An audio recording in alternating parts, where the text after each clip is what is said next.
자, 오늘은 이 출근길부터 식사 후 티타임까지 요즘 매일 언론에서 조명하는 분, 바로 문재인 대통령에 대한 이야기를 해보고자 합니다.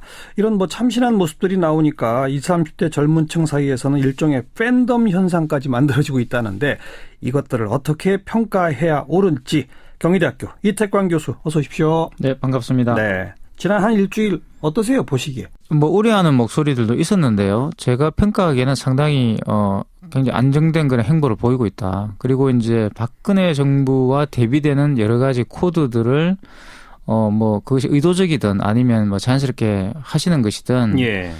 좀 장착을 한 거 아니냐 이런 생각이 들고요. 예. 그 두 가지가 뭐냐 그러면 그냥 일하는 정부를 보여주기 위한 것. 두 번째가 이제 소통의 코드입니다. 그러니까 소통의 어떤 모습들을 보여주려고 하는 네. 두 가지 모습들을 아주 부각시킨 일주일이었다는 생각이 들고요. 예. 첫 번째 일하는 이 정부의 모습들은 취임 당일부터 일자리 구성위원회를 만든다든가, 일자리위원회를 만든다든가. 네. 또는 12일에 업무지시 이후로서 5.18 민주화 운동 기념식에서 임을 위한 행진곡 사실 이것도 논란이 있어서 금지되고 했는데 네. 다시 재청하게 한다든가 그렇죠. 또 교과서를 폐지한다든가 예. 또는 미세먼지 감축을 위해 가지고 화력발전소 노후된 화력발전소 석탄 화력발전소를 중지시킨다든가 네. 네. 이런 조처들을 아주 신속하게 내렸습니다. 그러니까 이런 모습들은 사실 국민들에게는 일하는 정부다. 사실 워낙 박근혜 전 대통령이 일을 하지 않았기 때문에 뭔가 하나씩 매일매일 해가는 그렇죠. 그런 느낌을 줬고요. 네. 그리고 이제 이 소통의 코드가 사실 저는 대단히 중요하고 오늘 주로 이야기를 해봐야 될 것 같은데요. 예. 이렇게 와이셔츠 바람으로 커피 들고 이렇게 마당에서 티타임을 가진다든가. 참모들하고 산책하고. 네. 바지 패션에 대한 이야기들. 바지가 짧아요. 바지에 하나 사셔야 되겠냐 이렇게 영부인이 여쭈니까. 이게 요즘 패션이다. 이렇게 받는다든가. 유행이래. 요즘 유행이다. 이렇게 젊은 사람 다 이러고 다닌다. 사실 틀린 말은 아니죠. 되게 슬랙스 유행이니까. 네. 그래서 그런 식의 유머 코드를 보여주신다든가. 또는 여러 가지 특히 가장 이 국민들의 인상적이었던 것은 수석 이제 임명하고 나서 인사했던 내용들을 발표하는데 대통령이 직접 나와서 발표를 했어요. 직접 발표하고. 굉장히 이제 그런 것들이 신선함을 부여한 거 아니냐. 임명된 사람들도 바로 기자들한테 네. 질문 받아서 답변하고. 상당히 이제 과거에 우리가 물론 이제 김대중 정부나 노무현 정부를 거쳤지만 예. 그때보다 더 파격적인 그런 행보들을 보이고 또 이제 어떻게 보면 과거에 웨스트 윙이라는 미드가 있었고 미국 드라마가 있었거든요. 예. 그런 분위기도 난다. 이런 어떤 말씀도 하셨는데 그만큼 좀 국민들이 갈급하게 여겼던 네. 소통하는 대통령의 모습을 보여주는데 굉장히 주안점을 뒀다. 그리고 굉장히 그것이 일주일 동안 성공적이었던 거 아닌가 네. 이런 생각이 듭니다. 일상적인 업무는 이 비서들이 근무하는 곳에 직접 내려와서 업무를 본다. 이런 네, 것들도 그렇죠. 기존에 있던 어떤 권위주의, 엄숙주의 이걸 타파하는 그런 모습이라고 평가해야 되겠죠? 그렇습니다. 물론 이제 구내 식당에서 같이 이제 식사도 하시고 이런 모습도 보였는데 네.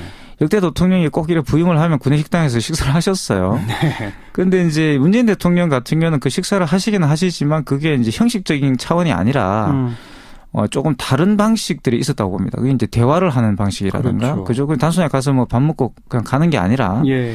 그런 보여주기식의 어떤 소통, 소탈 이런 것들이 아니었던 것 같고요. 구체적으로 이야기를 나누고 또 그와 관련된 여러 가지 물론 그것이 정치인들이 항상 취하는 이미지일 수도 있겠지만 예. 문재인 대통령이 가지고 있는 이런 몇 가지 장점과 이것이 결합을 하니까 조금 더 다른 어떤 그런 해석의 여지들을 주는 거 아닌가 이런 생각이 들어요. 또 세월호 때 희생된 기간제 교사 2명 네. 순직 인정하도록 지시했고 그렇습니다. 뿐 아니라 한 선생님의 아버님하고는 직접 전화 통화까지. 네, 김초원 선생님 아버님인데요. 그렇죠.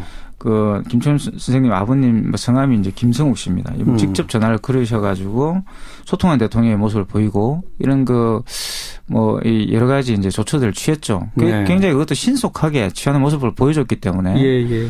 상당히 이제 그런 부분들이 기존의 또 지지자들에게는 굉장히 안정감을 주고 또 불안한 시선으로 바라봤던 분들에게도 괜찮게 하네라는 어떤 생각들을 불러일으키고 있는 것 같아요. 네. 이웃 나라들의 대통령들하고 한번 비교를 해봅시다. 한 100일쯤 전 취임한 트럼프 대통령하고 한번 비교해 보실래요? 사실 트럼프 대통령은 이제 미국인들에게도 골칫덩어리죠. 그러니까 이제 그 한때 이제 이 타임지 표지에 그 한창 대선 기간 동안 그죠? 유력 대선 후보였던 문재인 대통령의 모습이 이제 등장했었습니다. 그죠? 예. 그때 그 제목이 더 니고시에이트였어요. 협상가였는데 사실 저는 그걸 보면서 이 트럼프 대통령과 한판 붙어라 이런 어떤 그 느낌을 좀 받았습니다. 그러니까 물론 이제 더 타임이 이 미국 내에서의 정치 지형대에서 보면 보수지죠, 그죠? 그런데 예. 이제 이 보수지마저도 트럼프하고 이제 문재인 대통령이 한판 이렇게 해줬으면 좋겠다라는 어떤 느낌을 주는 거 아닌가 싶었는데요. 예. 그만큼 트럼프 대통령이 상당히 이제 좀 골칫덩어리다 이런 거고요. 그래서 뭐 트럼프 대통령과 관련돼 가지고 뭐 이런 그 기사까지 나올 정도면 뉴욕타임즈에 12곡으로 풀어보는 트럼프 대통령 이래가지고 12가지의 트럼프 취임 이후의 어떤 현상들에 대한 이야기를 하는데요. 예. 그중에 가장 흥미로운 게 역대 최악의 지지율입니다. 보통 일반적으로 미국 대통령, 트럼프 대통령뿐만 아니고 취임을 하면 지지율이 상당히 높아요. 그러니까. 집권 초에 제일 집권 지지율이 초에는 높죠. 상당히 높고 오바마 대통령 굉장히 높았죠. 근데 예. 취임하자마자 이제 지지율이 떨어져가지고 역대 최저 지금 지지율이 됐습니다. 그러니까 지금 지지율이 이제 물론 역대 최저라고 해봤자 이제 이 기사가 나올 당시 한 40% 초반 지지대가 나왔는데요. 네. 이제 이런 것을 지금 30%대로 지금 30%대 떨어졌죠. 더 내려갔다고. 더 내려갈 것 같아요. 그래가지고 이제 뭐 이런 것들이 거의 뭐 지금 이 트럼프 대통령이 지금 처하고 있는 어떤 상황들을 설명해 주는 것 같고. 예. 또 이제 그 뭐 아주 이 니콜러스 크리스토프라는 어떤 NYT에 있는 그 굉장히 그 시니컬한 그 칼럼니스트인데 예. 이 뉴욕타임즈 칼럼니스트 이분이 이런 말을 했습니다. 그러니까 트럼프의 가장 잘난 점이 하나 있다면 능력이 없다는 것이다. 이렇게 또 비웃었어요. 예. 뭐 당연히 뭐 허풍이라든가 또는 뭐 이런 여러 가지 것들도 있죠. 하지만 굉장히 그 트럼프 대통령은 지금 과거에 박근혜 전 대통령 같은 모습이 좀 있습니다. 왜냐하면 콘크리트 지지층이 있어요. 네. 그래서 이제 아무리 이러더라도 뭐 이렇게 30% 이하로 내려가지 않지 않을까라는 어떤 전망이 있고요. 네. 그래서 그와 관련돼 가지고 지금 트럼프 대통령과 너무 대조적인 지금 모습들을 문재인 대통령이 보여주고 있죠. 예. 사실 이게 제 같은 경우는 피부로 느껴지는 게 이 페이스북을 통해 가지고 제가 외국 친구들하고 많이 이렇게 교류를 하고 있는데 네. 뭐냐면 이미 아는 분들이죠. 아는데 이제 페이스북을 통해서 소통을 이제 하는 겁니다. 근데 이 친구들이 특히 미국에 있는 친구들이 저한테 굉장히 부럽다는 메신저로 메시지를 많이 보내요. 예. 예. 그래서 우리 문재인 대통령이 얼마나 좋았을까 이런 소리를 합니다. 그래서 사실 우리 문재인 대통령이 벤치마킹을 하고 있는 것도 미국의 그런 굉장히 리버럴한 대통령들의 모습들이잖아요. 그죠? 그래서 이제 어떻게 보면 굉장히 문재인 대통령을 이제 부러워하고 있는 한국민들을 굉장히 부러워하고 있는 네네. 이런 솔직한 현실이죠, 지금. 네. 뭐 계속 뭐 공약했던 거 다 지금 어기고 있고 트럼프 대통령 같은 경우는 뭐 실현되는 게 거의 하나도 없고 그렇습니다. 허풍만 뻥뻥 친 셈이 돼버렸고 최근에 또 FBI 코미 국장 경질하고 나서는 진짜 본격적인 탄핵론까지 막 나오고 있지 않습니까? 저는 뭐 탄핵도 될 수 있다는 생각이 들고요. 사실 러시아 게이트도 있지만 이분이 사실 뭐 이렇게 가다가 어떤 결정적 계기를 만나면 또 문제가 발생하지 않을까 싶고요. 네. 그래서 지금 사실 뭐 민주당 지지자들 같은 경우는 벼르고 있죠.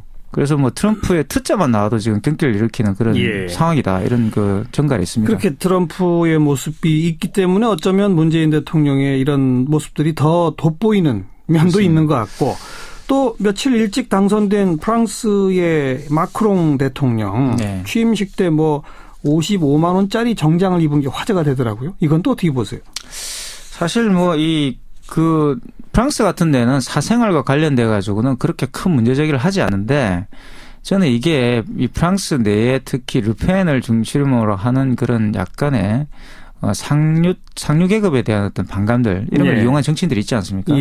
그런 영향이 아닌가 싶기도 하고요. 그래서 이제 그런 마크롱이 가지고 있는 그런 사실 마크롱은 정치적 정당의 지지세를 가지고 이 대통령이 되신 분은 아니지 않습니까? 그래서 그런 어떤 정당적 지지와 관계없는 어떻게 보면 중산층들이 가지고 있는 어떤 이미지들을 마크롱이 잘 이용해서 대통령이 됐다고 볼 수가 있는데 뭐 그런 측면에서 그런 논란들 자체는 크게 이 마크롱이 앞으로 수행할 여러 가지 업무에는 큰 문제가 없지 않을까 하는 생각이 들고요. 그건 물론 이제 가십이 이제 해당되는 거죠. 사실 저는 더 큰 문제는 그 마크롱의 부인, 지금 이제 프랑스 영부인입니다. 네. 그 24살 연상. 예, 나이 차이를 가지고서 조롱을 하는 예. 이제 그런 현상들이 지금 프랑스에 있어요. 예. 사실 우리가 프랑스에 갖고 있는 여러 가지 선입견들이 그런 것 때문에 깨지는 건데 전 세계적으로 사실 굉장히 안 좋은 일들이 지금 정치적인 의미에서 일어나고 있는 거 아닌가. 거기에 비한다면 지금 한국은 좀 복을 받지 않았나 이런 생각도 들고요. 오히려 이제 대조적으로 안심이 되는 그런 느낌을 받습니다. 자, 이처럼 이게 취임한 지 얼마 안 되는 사람들인 트럼프, 마크롱하고 비교까지 좀 해봤는데 그러다 보니까 젊은 층 사이에서는 문재인 대통령을 아예 그냥 애칭으로 우리인이 이렇게 부른다면서요. 그런 사이트들도 생겼다 그러고 일종의 팬덤 현상까지 지금 보여지는 거 아닙니까? 그렇죠. 한국의 정치인 팬덤이 일어난 것은 최근에 와서 이제 일어난 겁니다. 물론 노무현 전 대통령의 지지자들이 이제 노사모를 만들고는 했지만 그래도 상당히 정치적이었거든요. 이념적 지지가 있었고 거기에 관련돼 그리고 이제 뚜렷한 목적들이 있었습니다. 근데 최근 보이는 현상들은 문재인이라는 어떤 사람, 그러니까 셀러브리티를 숭배하는 이제 그런 경향들이 좀 있죠. 왜냐하면 문재인 이 대통령이 굉장히 잘생겼잖아요. 후보 시절부터 이제 외모로 어필을 많이 해오셨는데 물론 팬덤이 윤활유 역할은 해주지만 너무 정치가 이쪽으로 흘러가는 것은 좀 견제해야 되지 않을까 이런 생각이 듭니다. 물론 이것은 의제화를 통해서 계속 이제 생산적 방향으로 가야 된다 이런 생각이 들죠. 바로 이제 그 대목에서 지금 이미 또 야당들에서는 보여주기식 행보 그만해라 뭐 이런 식의 논평도 나오고요. 그러니까 뭐 자기 옷은 자기가 벗고 커피 들고 참모들하고 산책하고. 근데 그렇다고 해서 국민의 생활이 달라지느냐. 솔직히 또 그건 아니란 말이에요. 그러니까 정치 경제적 구조적 정책 변화하고는 좀 차이가 있는 일종의 뭐라 그럴까 이미지 정치? 뭐 정치 문화의 변화? 이걸 어떻게 평가해야 되는 겁니까? 사실 이제 우리가 팬덤을 경계해야 되는 이유는 말씀하신 것처럼 그것이 구체적인 어떤 정책적 변화라든가 또는 우리의 어떤 문제들을 풀어줄 수 있는 어떤 힘이 없기 때문에 그런 것이죠. 그것이 말 그대로 팬덤이고 금방 실망하면 또 식어버리기 때문에. 그래요. 그래서 어떤 그런 지지율의 어떤 마력에 걸려버리면 이 정치적인 아젠다가 실종될 수 있기 때문에 우리가 우려하는 겁니다. 맞습니다. 실제로 그런 우려는 할 수 있지만 지금 야당이 되신 그분들이 그런 말씀을 하시는 건 조금 어폐가 있다. 왜냐하면 사실 넥타이 풀고 셔츠 바람으로 원탁 회의 하신 맨 최초의 분은 노태우 전 대통령이에요. 그리고 커피 들고 모여가지고 이렇게 원탁 회의 하신 분들 기억납니다. 보통 사람의 대통령이었고요. 맞아요. 그리고 그런 이미지 정치를 군사 문화와라 좀 벗어가기 위해서 그런 것을 도입을 했었고 그리고 사실 이미지 정치를 가장 잘 활용하신 당사자가 사실 박근혜 전 대통령 아닙니까? 그러니까 어찌 보면 그렇죠. 그렇죠. 그러니까 뭐 아무 내용도 없이 그 이미지 하나로 대통령이 되신 분인데 그런 말씀을 하시는 건 좀 웃기죠. 그러니까 사실 저는 이 이미지 정치라는 것은 윤활유 역할을 해줄 수 있다. 왜냐하면 정치라는 것이 한국에서는 아주 토론이라든가 이런 것만으로는 정치가 이루어지지 않거든요. 정치인들의 어떤 카리스마라는 것도 사실 필요한데 지금 문재인 대통령이 보여주는 카리스마라는 것은 굉장히 부드러운 카리스마를 보여주고 있죠. 그러니까 이 막스 베버 뭐 잘 아시겠지만 그런 막스 베버의 두 가지 그죠. 이 정치인의 덕목 중에 하나 카리스마입니다. 이 카리스마라는 것은 군림한다기보다는 이 대중들 스스로가 이분을 존경해가지고 옹립하는 그런 것들도 있는 거거든요. 그런 카리스마가 잘 발휘된다면 상당히 정책 추진에 또 이 힘이 되는 그런 배경이 될 수 있지 않을까 이런 생각도 해봅니다. 네. 오래된 일입니다만 1993년도에 김영삼 정부가 처음 출범하던 해입니다. 그때 뭐 하나의 척결, 고위공직자 재산 공개, 금융실명제, 진짜 우리 사회의 구조를 건드리는 굵직한 개혁들을 많이 했거든요. 그렇죠. 그런데 많은 국민들의 평가를 보면요. 그런 것보다 더 많이 기억하고 있는 정책이 있었어요. 뭐냐면 청와대 앞길 개방이에요. 그렇습니다. 청와대 앞길, 우리가 갈 수 있는 거죠. 청와대 앞길 개방이 사실 국민 생활하고 무슨 관련이 있습니까? 하지만 그걸 국민들이 더 많이 기억한다는 것. 그만큼 이건 그냥 이미지 정치다라고 나쁘게만 볼 건 아닌 거 아닙니까? 그건 좀 문화를 제가 볼 때는 좀 폄하하는 것 같고요. 이 문화가 사실 실생활에 대단히 중요합니다. 왜냐하면 우리의 사고방식, 철학 이런 것들을 바꾸는 어떤 힘이 문화에 있기 때문에 저는 한국의 가장 큰 소망 중에 하나가 한국 분들이 가지고 있는 가장 큰 소망 중에 하나 권위주의 문화의 타파로 저는 봐요. 그렇죠. 이게 굉장히 뿌리가 깊거든요. 군사 문화라든가. 그런 것들이 해소될 수 있다는 대단히 좋은 것이죠. 지금까지의 모습은 어쨌든 권위주의, 엄숙주의를 버리는 대통령의 모습들을 보지 않았습니까? 그렇습니다. 이것이 우리 정치 문화 전체의 변화로까지 이어질 수 있는 그런 행보로 이어지길 기대해 보도록 하겠습니다. 오늘 여기까지 수고하셨습니다. 네, 감사합니다. 경희대학교 이태광 교수였습니다. 수 있겠지만 예. 그 문재인 대통령이 가지고 있는 이런 그 몇 가지 장점과 이것이 결합을 하니까 조금 더 다른 어떤 그런 해석의 여지들을 주는 거 아닌가 이런 생각이 들어요. 또 그 세월호 때 희생된 기간제 교사 2명 네. 순직 인정하도록 지시했고 그렇습니다. 뿐 아니라 한 선생님의 아버님하고는 직접 전화 통화까지. 네, 김초은 선생님 아버님인데요. 그렇죠. 그 김초은 선생님 아버님 성함이 이제 김성욱 씨입니다. 직접 전화를 걸으셔가지고 소통한 대통령의 모습을 보이고 이런 그 뭐 여러 가지 이제 조처들을 취했죠. 네. 굉장히 그것도 신속하게 취하는 모습을 보여줬기 때문에 예. 상당히 이제 그런 부분들이 기존의 또 지지자들에게는 굉장히 안정감을 주고 또 불안한 시선으로 바라봤던 분들에게도 괜찮게 하네라는 어떤 생각들을 불러일으키고 있는 것 같아요. 네. 그 이웃 나라들의 대통령들하고 한번 비교를 해봅시다. 한 100일쯤 전 취임한 트럼프 대통령하고 한번 비교해 보실래요? 자, 오늘은 이 출근길부터 식사 후 티타임까지 요즘 매일 언론에서 조명하는 분, 바로 문재인 대통령에 대한 이야기를 해보고자 합니다. 이런 참신한 모습들이 나오니까 20, 30대 젊은 층 사이에서는 일종의 팬덤 현상까지 만들어지고 있다는데 이것들을 어떻게 평가해야 옳을지 경희대학교 이태광 교수 어서 오십시오. 네, 반갑습니다. 네. 지난 한 일주일 어떠세요, 보시기에? 우려하는 목소리들도 있었는데요. 제가 평가하기에는 상당히 굉장히 안정된 그런 행보를 보이고 있다. 그리고 이제 박근혜 정부와 대비되는 여러 가지 코드들을 그것이 의도적이든 아니면 자연스럽게 하시는 것이든 좀 장착을 한 거 아니냐 이런 생각이 들고요. 예. 그 두 가지가 뭐냐 그러면 그냥 일하는 정부를 보여주기 위한 것.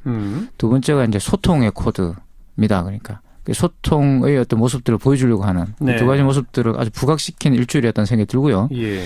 철이 갈급하게 여겼던 네. 소통하는 대통령의 모습을 보여주는데 굉장히 주안점을 뒀다. 그리고 굉장히 그것이 일주일 동안 성공적이었던 거 아닌가 이런 생각이 듭니다. 일상적인 업무는 이 비서들이 근무하는 곳에 직접 내려와서 업무를 본다. 이런 것들도 그렇죠. 기존에 있던 어떤 권위주의, 엄숙주의 이걸 타파하는 그런 모습이라고 평가해야 되겠죠? 그렇습니다. 물론 이제 그 구내 식당에서 같이 이제 식사도 하시고 이런 모습도 보였는데 네.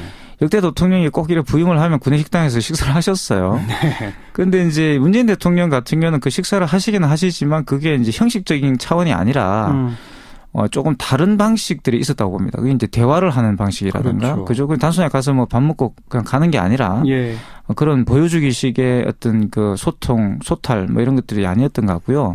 구체적으로 그 이야기를 나누고 또 그와 관련된 여러 가지. 물론 그것이 정치인들이 항상 취하는 이미지일 수도 있고 패션에 대한 이야기들. 바지가 짧아요. 바지에 하나 사셔야 되겠냐 이렇게 영부인이 여쭈니까 이게 요즘 패션이다. 이렇게 받는다든가. 유행이래. 요즘 유행이다. 이렇게 젊은 사람 다 이러고 다닌다. 사실 틀린 말은 아니죠. 되게 슬랙스 유행이니까. 네.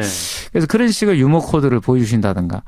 또는 여러 가지 특히 가장 이 국민들이 인상적이었던 것은 수석 이제 임명하고 나서 인사했던 내용들을 발표하는데 대통령이 직접 나와서 발표를 했어요. 직접 발표하고. 굉장히 이제 그런 것들이 신선함을 부여한 거 아니냐. 임명된 사람들도 바로 기자들한테 질문 받아서 답변하고. 상당히 이제 과거에 우리가 물론 이제 김대중 정부나 노무현 정부를 거쳤지만 그때보다 더 파격적인 그런 행보들을 보이고 또 이제 어떻게 보면 과거에 웨스트 윙이라는 미드가 있었고 미국 드라마가 있었거든요. 예. 그런 분위기도 난다. 이런 어떤 말씀도 하셨는데 그만큼 좀 국민 대표한테 일하는 이 정부의 모습들은 취임 당일부터 일자리 구성위원회를 만든다든가. 일자리위원회를 만든다든가. 네. 또는 12일의 업무 지시 이후로서 5.18 민주화 운동 기념식에서 임을 위한 행진곡 사실 이것도 논란이 있어서 금지되고 했는데 다시 재창하게 한다든가. 그렇죠. 또 역사 교과서를 폐지한다든가. 또는 미세먼지 감축을 위해 가지고 화력발전소 노후된 화력발전소 석탄 화력발전소를 중지시킨다든가. 이런 조처들을 아주 신속하게 내렸습니다. 그러니까 이런 모습들은 사실 국민들에게는 일하는 정부다. 사실 워낙 박근혜 전 대통령이 일을 하지 않았기 때문에 뭔가 하나씩 매일 해가는 그렇죠. 그런 느낌을 줬고요. 네. 그리고 이제 이 소통의 코드가 사실 저는 대단히 중요하고 오늘 주로 이야기를 해봐야 될 것 같은데요. 이렇게 와이셔츠 바람으로 커피 들고 이렇게 마당에서 티타임을 가진다든가. 참모들하고 산책하고. 바지